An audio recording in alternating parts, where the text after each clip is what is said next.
Welcome back at WNST, Towson, Baltimore, and WNST.net. It was a happy ride down the mountain, as we say, through Breezewood. Luke Jones and I with full coverage all day at Heinz Field. Now Cincinnati down the line. And, man, I got Dennis Koulatsos in on the act, man. He's working on his penmanship now and writing a blog at WNST. And you know what? There is something very therapeutic, right? As much as yelling on the radio or hosting a show over 25 years. We played Pittsburgh 51 times now, Den, that you can, get out the old TRS 80 and pop out a blog, old school, right? No, it's all good stuff, Nestor. And like you, I like to have unfiltered thoughts. I like to put them down on paper that way. I don't try to be influenced by what other people say and their opinions. And I like to form my own opinions. Trust what my eyes saw, and love the game and love everything that goes with it. And I don't think a lot of folks understand what it is to go up there to Pittsburgh and face that team and that crowd and come away with a victory. Well, it got loud, and as I said at the locker to Lamar Jackson and some of the other, even Mark Ingram, who's into the rivalry. Mark Ingram and I actually had a chat about it.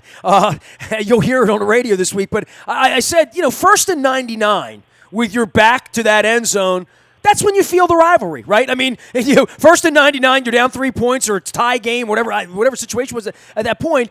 First and 99, and oh, mama, I'm in fear, and there we go, right? So, Flacco dealt with that for a decade, right? And now it's Lamar's turn. And it was such a strange game, right? Like, everything about it. No Roethlisberger, no Bell, no, all of those parts are gone, and we talked about that last week. And now it's Lamar Jackson and then Mason Rudolph and then the hit to him and, the hushed tones of, that was a gruesome scene in Pittsburgh. And I don't know that I've ever heard it more silent than it was at that moment, Yeah, on TV, it didn't look that bad initially, and then when they slowed it down and showed the helmet come up on the chin. Then you saw the impact of the force that was delivered by Earl Thomas. But, yeah, it was just a very surreal scene. And then Tony Jefferson going down. That game was about as strange as a game as I've ever seen. And the officials made it almost unwatchable, Nestor. If the Ravens weren't playing in that game, I would have tuned out probably halfway through the first quarter. It was that bad. Well, Dan, Mr. Rooney has cookies available back in the press lounge, right? And, the bathroom's right behind the seats, and I drink a ton of water on game day. I mean, ask Luke. I had to pull over 6 times to pee up and down from, Breezewood, because I'm a hydrate guy. You work out like you, right? So gotcha. With all these timeouts, I just found myself back in the lounge checking in on the other games because the games are on there. They had peanut butter, cookies, oatmeal. But I'm with you, man. There is so much time, and I'm so not interested in the rhetoric or the commercial or what Dan Fouts might have to, and I'm not watching Dan Fouts, and I love Iron Eagle, and everyone. But there's a part of me that once it starts and I see the red flag, I'm like, it's time to get a beer, it's time to pee, it's time to take a walk, it's time to check my phone, it's time to put a picture, it's time to read Twitter, it's time, It's almost like between innings in baseball it used to be, right? Like, it's a little checkout period. You get 14 little breaks, like school breaks in school, right? When you change classes. And it feels like every one of these are just these long, pregnant, and then you see the ball hit the ground. And I tweeted, this is coming back, and it went to commercial, and I got beaten up on Twitter. And I'm like, what? But what the hell do I know? I mean, when the ball hits the ground and my eyes see it, to me, You can't call that a catch. Well, that's the most amazing part is not only did the officials got it wrong, but also the folks back in New York with the benefit of slow motion replay, different angles, that they can get both of those calls wrong. The reception, it wasn't.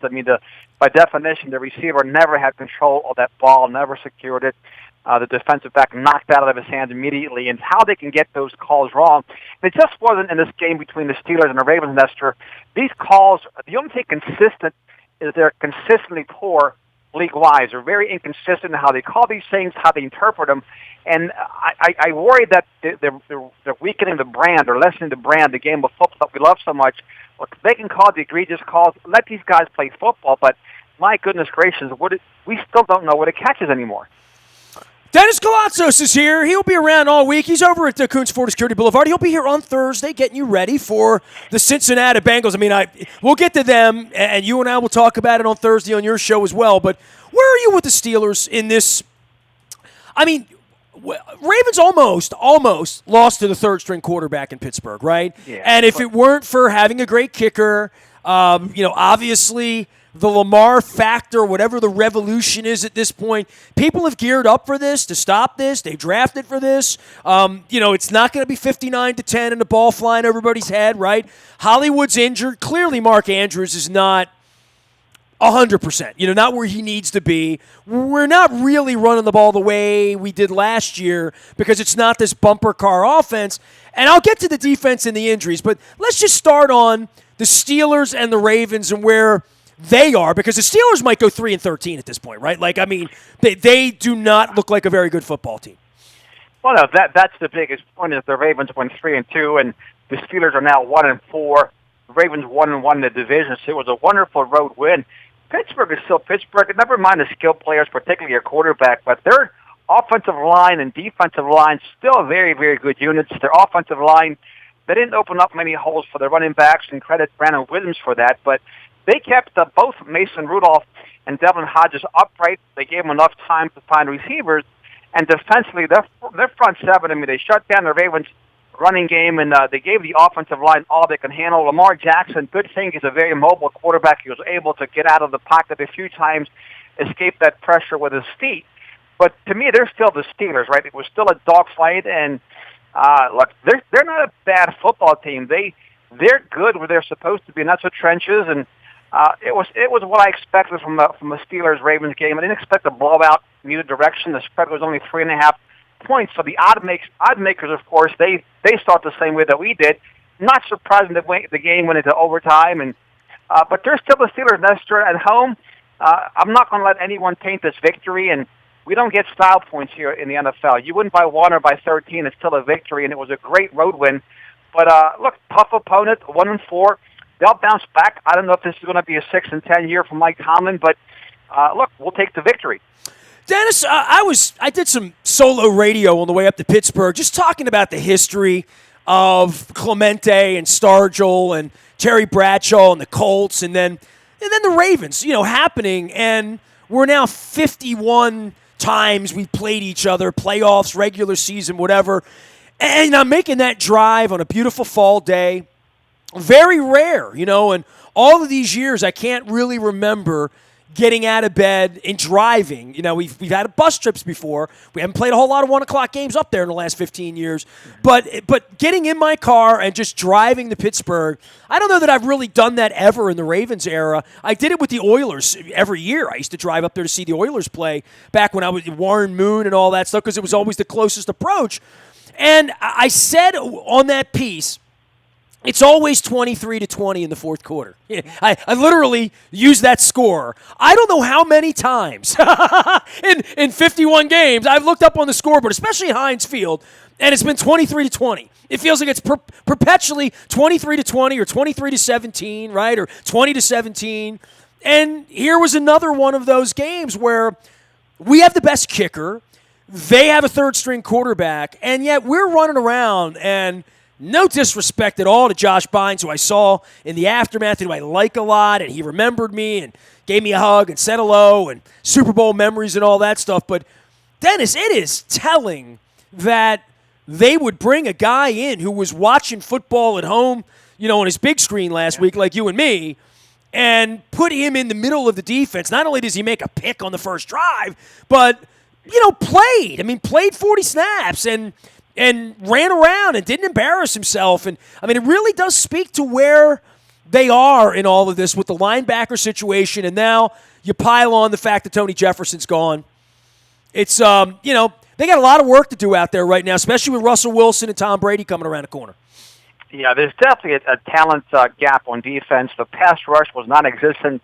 No pressure at the quarterback. That's concerning. The front seven, they're not winning the one-on-one battles. The blitzes just aren't getting home. And again, thank goodness that Brandon Williams is back and we can stop the run. He's a difference maker. And for all of those naysayers who didn't like the size of his contract, this is a different defense when he's not in there. But on the back end now, Can't wait for Jimmy Smith to come back. Earl Thomas looks like he's coming to his own. He's making a difference. He's flying around out there. And hopefully, between, Anthony Everett and Deshaun Elliott and Chuck Clark, they can replace what Tony Jefferson brings to that defense.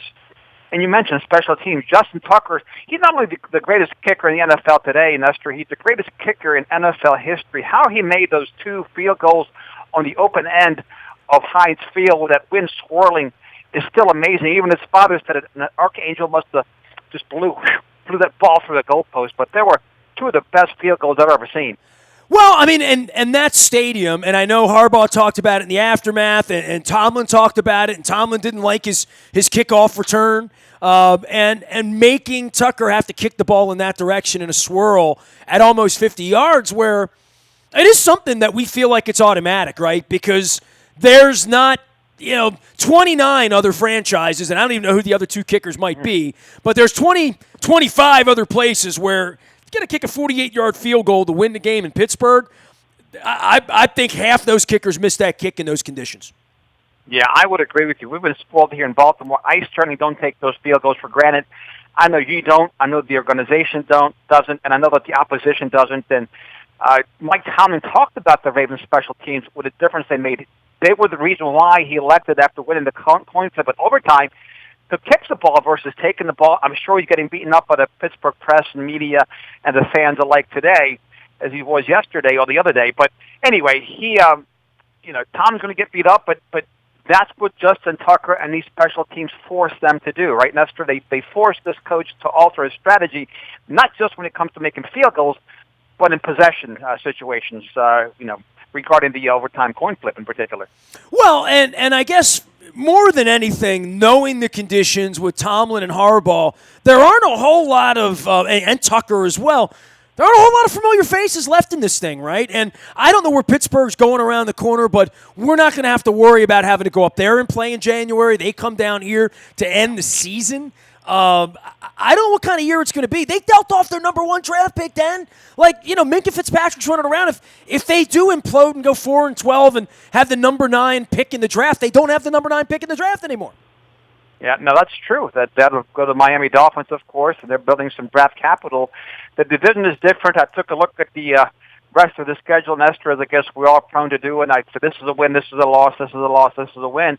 I very much see the season coming down to the last 2 games against the Browns and the Steelers, and I still see this team finishing at 9-7, and I think 9-7 is still good enough to win this division and get this team in the playoffs. He is Dennis Koulatsos. He is here on Thursdays doing the SSV on WNST. It's heard from 3 until 5, and again on Sunday morning. And we got Cincinnati this week. Anything you want to say about Cincinnati? I mean, watching them play against Pittsburgh and now watching them lose again. We always say this is dangerous. This is dangerous. This is a different organization, and they're going to miss Marvin Lewis around there. I told him that. Yeah, you told him right. They're 0-5, going nowhere fast. They don't have an offensive line. Andy Dalton, he's going down the same road as Eli Manning, right? Relegated to the backup status very, very sooner rather than later, and this is not a very good team. The Ravens should be able to take care of business against the Bengals at home. The crowd should be there. The team should go 4-2 before they travel to Seattle before coming back home to face the Patriots. So good stretch for them, a big victory against the Steelers, and it sets up a great, great opportunity to go 4-2, and also 2-1 in a division by taking care of business against the hapless Bengals. For you and Lamar's maturation and throwing the football, clearly this is a different offense than we saw the bumper cars last year, where it looks like he wants to run 14 times a game. They've settled that down. 1 touchdown, 3 interceptions in this one, not all his fault.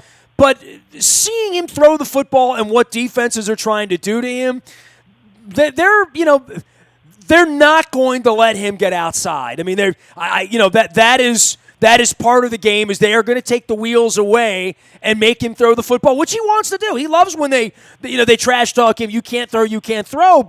And he's 3-2 and they're not. And Joe Flacco's 1-4. Finally wins a game in San Diego. It was a little weird weekend. I mean, Oakland winning over in London. Strange things happening out there. But for Lamar and for the offense, happy with where it is at this point. I mean, I need to see more weapons in the tight ends and the wide receivers, more targets, and more confidence that you're down first and 99 from your own goal line that you are capable of leading that kind of drive. I don't know that he is. I really don't. I don't know that. Look, he's played 12 regular season games. His record in those games is 9-3. 0-1, of course, in the playoffs, but he's still a very young quarterback. He still has a lot to learn. He still has a lot of things to improve upon, but he is a difference maker. He's made plays, Nestor, that no other quarterback is capable of making. Late in the fourth quarter against the Steelers, he runs a naked bootleg to the weak side. There's two linebackers waiting for him, or linebacker on the safety and the sideline. He cuts it upfield on the 3rd and 5 for a 7-yard gain. Maybe Deshaun Watson makes that play. I don't know that anyone else is capable of doing that. Coach Harbaugh talked about the exchange between him and the center. Late in the game, he calmly fumbled the ball. I think it was 4th and 1 maybe, and was able to push it forward. He's a heady player. I like the way he's progressing. And you mentioned the receivers aren't giving them much help. I don't see much separation. Somebody has to step up. We didn't see Miles Boykin. I don't remember Miles Boykin's name called in the game against the Steelers. Maybe Jaleel Scott is the player that bring up in the practice squad and give him a shot. He's 6'5", but they've got to do something in the passing game to get him some help. And again, they were playing a Steelers defense that was very, very good. Not so much their offense, but I'm pretty happy with his progression. This is Lamar's team, and to me, when he's on the offense, he's the best player on the field. He is a difference maker, and the reason why the Ravens have gone 9-3 the last 12 games he's played in. Here's Dennis Koulatsos. He is at Coons Ford Security Boulevard, and we'll be here on Thursday, driving you home, getting you ready for Cincinnati, and this Russell Wilson, Tom Brady thing coming over the hill. I do have some concerns about that. We're about to get into the choppy water, and no Tony Jefferson on the back end. That's one more thing they're going to have to contend with, in addition to the linebacking core. And to your point, good to see Brandon Williams back in there and being the run stopper that he is. But this defense is really going to get challenged in the coming weeks. Oh, there's no doubt about that, Nestor. But the nice thing is, look, they should be no worse than 4-3 when they face the Patriots in the Sunday night matchup. If they can somehow take down the Seahawks and come in at 5-2, oh boy, that'll be a great matchup. But either way, it's a lot of fun. Watch this team compete against the likes of the Seahawks and Russell Wilson and Tom Brady. And now we have those two games circled on our calendars for a reason, as fans, as competitors, and can't wait to see what it looks like. I know that the Ravens, they're looking forward to the challenge. And look, I want to hear a health report on Jimmy Smith. I think if he can come back, particularly for the Patriots game, he'll make a big difference on that back end as this team looks to improve and get that defense together. You mentioned his linebackers coming in, a very telling sign with L.J. Fort and Josh Bynes. Look, they've got to figure it out, but a lot of brain power back there. They're coached very well. I love John Harbaugh. I think he does a great job year in, year out to get this team ready to play. And looking forward to the next two games for sure. Tommy's coming to Baltimore. Look out. Dennis Koulatsos will be here on Thursday from 3 until 5. You can find him at Coons Ford Security Boulevard. You can also find him on Sunday mornings around here. And the SSV on WNST. Hey, if you're in our WNST tech service, it's all brought to you by Coons Ford Security Boulevard. You get all the breaking news first. Tim Williams last week and sort of shaking things up, and now Tony Jefferson. And in the middle of the game, we text that out. If you want to get on it, just jump on WNST.net, sign up. It is the WNST text service. I think we're 12 years, 13 years. It's a long time. I tune Dennis in on Thursday from 3 until 5. Nasty at WNST.net finds me. I am on Facebook and Twitter and LinkedIn and Snapchat and Instagram and streaming live on our Facebook as well as our YouTube WNSTV channel. We are WNST.net, AM 1570, and WNST Towson, Baltimore, and we never stop talking Baltimore sports.